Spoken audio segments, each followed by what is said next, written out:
கிட்டத்தட்ட ரொம்ப நாளுக்கு அப்புறம் நம்ம சேனலில் ஒரு புது வீடியோ. இது ஒரு ஸ்பெஷல் வீடியோன்னு கூட சொல்லலாம். கொஞ்ச நாள் தான் மாஸ்க் ரிமூவ் பண்ணிடலாம், அதுக்கப்புறம் கொஞ்சம் நல்லா இருக்கும்னு நினைக்கிறேன். இது போட்டுட்டு ரொம்ப கஷ்டமாக தான் இருக்குது பேசுகிறதுக்கு. பார்த்தீங்கன்னா மதுரையிலேருந்து லடாக் வரைக்கும் வாக் அண்ட் லிஃப்ட் போனோம். ஸோ அதோட எக்ஸ்பீரியன்ஸு, அதுக்கப்புறம் நாங்கள் பட்ட இன்பங்கள் துன்பங்கள் அதை மொத்தமாக போட்டு மிக்ஸ் பண்ணி ஒரு நீங்கள் பார்க்குற மாதிரி ஸ்வீட்டான கண்டென்ட் ஆகும்.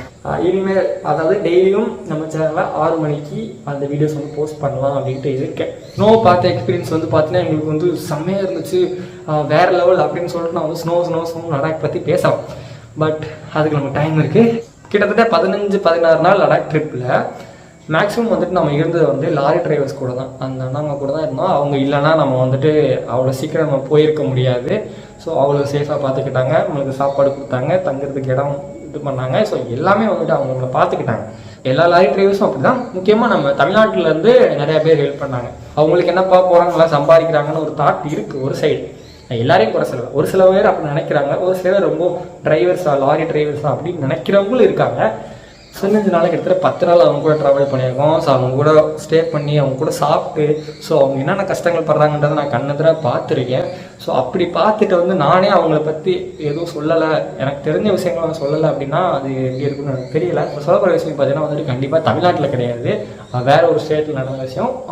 நாங்கள் பார்த்தீங்கன்னா ஒரு இடத்துல லிஃப்ட் கேட்டு ஒரு அண்ணா கூட போயிட்டு வந்த லாரியில் அவங்களுக்கு ஆல்ரெடி லாரி ஃபுல்லாகவே ஹெவி லோடு இருக்குது. ரொம்ப ஸ்பீடாக போக முடியாது, உங்களுக்கு தெரியும்ல. ஸோ ரொம்ப ஸ்பீடாகவும் போக முடியாது. ஒரு 40 to 60 அதுவே அவங்களுக்கு அதுக்குள்ளே தான் இருக்கும். ரொம்ப ஸ்பீடாக போக முடியாது அவங்களால, ஏன்னா பின்னாடி ஃபுல்லாக லோடு இருக்கனால. அப்படி போயிட்டு இருக்கும்போது என்னன்னா சடனாக தானே ஆல்ரெடி லேட் ஆயிடுச்சு அப்படி சொல்லிட்டு போயிட்டு இருந்தாங்க. முடிஞ்ச வரைக்கும் ஸ்பீடாக தான் போயிட்டு இருந்தவங்க என்ன பண்ணிட்டாங்கன்னா சடனாக ஸ்பீட் கம்மி பண்ணி ரொம்ப ஸ்லோவாக போயிட்டு இருந்தாங்க. ஏன்னா நம்ம லோடுக்கு டைம் ஆச்சு அப்படி சொல்லிட்டு இருந்தீங்க, சீக்கிரம் போகணும்னா ஏன் அப்படி ஸ்லோவாக போயிங்க அப்படின்னு கேட்கும்போது முன்னாடி பார்ப்பா அப்படின்னாங்க. என்னென்னு பார்த்தோன்னா இங்கே ஒரு ஜீப், ஒரு போலீஸ் ஜீப் போயிட்டு இருந்துச்சு. ஸோ ஓகே, அதனால என்னென்னு கேட்டால் அப்போ தான் என்ன சொல்கிறாரு, அந்த ஜீப்பை ஓவர்டேக் பண்ணி போனால் அவங்க நம்ம லாரி ஓவர்டேக் பண்ணி போனால் நம்ம லாரி இருக்க வெயிட்டுக்கு நம்மளால ஸ்பீட் போக முடியாது. ஸோ அவங்க ஈஸியாக நம்மளை ஓவர்டேக் பண்ணி நம்ம கிட்ட எதையாச்சும் சொல்லி ஃபைனை போட்டு காசு வாங்கிடுவாங்க அப்படின்றாங்க. ஸோ இதை கேட்கவும் எனக்கு என்னடா இது.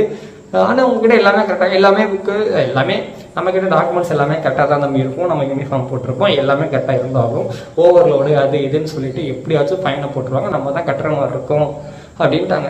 முன்னாடி அந்த ஜீப் போயிட்டே இருக்குது, நாங்களும் அவர் ஸ்லோவாக போயிட்டு 30-40 அப்படியே மெதுவாக போயிட்டே இருக்காரு, ஸ்லோவாகவே போயிட்டுருக்காரு. ஓகே சொல்லிட்டு போயிட்டு வந்தோம். அவர் சொல்லிட்டு இருக்காரு. அதே நேரத்தில் ஒரு சின்ன ஒரு டெம்போ மாதிரி ஒரு சின்ன வண்டி, அதில் பார்த்தீங்கன்னா துணி மூட்டைன்னு நினைக்கிறேன் சம்திங் நிறையா இருந்துச்சு. அந்த வண்டி ஃபுல்லாக ரோடு இருந்துச்சு, அது மேலே 2 பேர் இருந்தாங்க, 2-3 பேர் உட்காந்துருந்தாங்க. அது எங்களை கிராஸ் பண்ணி போச்சு. ஸோ நாங்கள் வந்ததுனால என்னன்னு தெரில, எங்களை கிராஸ் பண்ணி போய் கரெக்டாக அந்த ஜீப் போயிட்டுருக்கு போலீஸ் ஜீப்பு, அதை கிராஸ் பண்ணி அவங்க போகிறாங்க. ஸோ போன 10 செகண்டில் பார்த்தீங்கன்னா அவ்வளோ நேரம் ஸ்லோவாக போயிட்டு இருந்தாங்க ஜீப் டக்குன்னு அவங்கள ஓவர்டேக் பண்ணி போயிட்டு மடக்கி இறங்க சொல்லி எல்லாம் செக் பண்ணிட்டு பிடிச்சிட்டு இருந்தாங்க. அந்த சொன்னாங்க, அதை சொன்ன செகண்ட் நான் கண் முன்னாடி பார்க்குறேன். ஸோ அதே அவங்கள ஓவர்டேக் பண்ணாமலோ அவங்க பின்னாடியே நம்ம ஸ்லோவாக போனோம் அப்படின்னா சரி ஓகே நம்மளை பார்த்துட்டு பயந்துட்டு மெதுவாக வராங்க அப்படின்னு சொல்லி விட்டுருவாங்களாமா. இது என்னது எனக்கு புரியலை. தமிழ்நாட்டில் அதர் ஸ்டேட்டுக்கு வண்டி ஓட்டுற லாரி டிரைவர்ஸ் எல்லாம் உயிர் பணைய வச்சு தான் வண்டி ஓட்டுறாங்க, அதான் உண்மை. அந்த லோடு லேட்டாக போனாலும் அவங்க தான் பொறுப்பு, அது ஏதாச்சும் காணாமல் போச்சுனாலும் அவங்க தான் பொறுப்பு. நம்ம ஈஸியாக லாரி டிரைவர்ஸா ஸோ அப்படின்னு ஒரு சாதாரணமாக சொல்கிறது, கொஞ்சம் இலக்காரமாக சொல்கிறது அது எப்படி சொல்கிறது, அவங்கள பற்றி தெரியாதவங்க மேபி எப்படி சொல்லலாம். ஏன்னா அவங்க உண்மையில படுற கஷ்டம் அவ்வளோங்க. ஏன்னா ஒரு லோடு ஏற்றிட்டு போகும்போது என்ன வேணால் ஆகலாம். ஸோ அந்த லோடுக்கும் சரி எல்லாத்துக்கும் அவங்க தான் பொறுப்பு. நான் கண்ணால் பார்த்துட்டு இந்த விஷயத்த உங்ககிட்ட சொல்லாமல் என்னால் இருக்க முடியல. ஸோ இது பாருங்களேன், இதை யோசித்து பாருங்களேன். ஒரு ஜீப் போகுது, ஸோ அவங்கள நம்ம ஓவர்டேக் பண்ணால் நமக்கு ஃபைன் அடிப்பாங்க. அவங்க பின்னாடி நம்ம பயந்துட்டு மெதுவாகவே போகணும். ஓரளவுக்கு அவங்க போட்டால் தான் அவங்க எங்கேயாச்சும் போயிட்டாங்கன்னா நம்ம தாண்டி போய்க்கலாம். இது என்னங்க இது என்ன எனக்கு புரியலை. ஃப்ரெண்ட்ஸோ ரிலேட்டிவ் ஏதாச்சும் லாரி அதர் ஸ்டேட்டில் ஓட்டுறாங்கன்னா நீங்கள் உங்களுக்கு இந்த மாதிரி நடக்குதா அப்படின்னு கேட்டு பாருங்க. முடியலங்க. ஸோ இன்னும் நிறைய விஷயங்கள் நாங்கள் இந்த ட்ரிப்பில் நானும் ஃப்ரெண்டும் தான் போயிருந்தோம். ஸோ நிறைய விஷயங்கள் அனுபவித்தோம். ஸோ அவங்க படுற கஷ்டங்கள்லாம், ஸோ சந்தோஷமான விஷயங்களும் இருக்குது, கஷ்டமான விஷயங்களும் இருக்குது. ஸோ இதெல்லாம் நம்ம அடுத்தடுத்த வர வீடியோஸில் நான் சொல்கிறேன், நம்ம ஷேர் பண்ணிக்கலாம். சீக்கிரமே லைவ் அந்த மாதிரி போட்டுட்டு நம்ம இன்னும் கொஞ்சம் இன்ட்ராக்ட் பண்ணி உங்களுக்கு எந்த மாதிரி கண்டென்ட் தேவைப்படுது எல்லாத்தையும் நம்ம பேசலாம். இது நான் சொன்ன பிரச்சனை பார்த்தீங்கன்னா ஒன்று தான். இதே மாதிரி லாரி டிரைவர்ஸ் வெளியில் வேறு ஸ்டேட்டில் வண்டி ஓட்டுறவங்களுக்கு எக்கச்சக்க பிரச்சனை இருக்குது. ஸோ அதெல்லாம் நான் ஒன்று சொல்கிறேன். ஏன்னா கேட்கும்போது இன்னும் இப்படிலாம் ஒரு நடக்குது, இப்படிலாம் பண்ணுவாங்களா அப்படின்ற மாதிரி உங்களுக்கே இருக்கும்.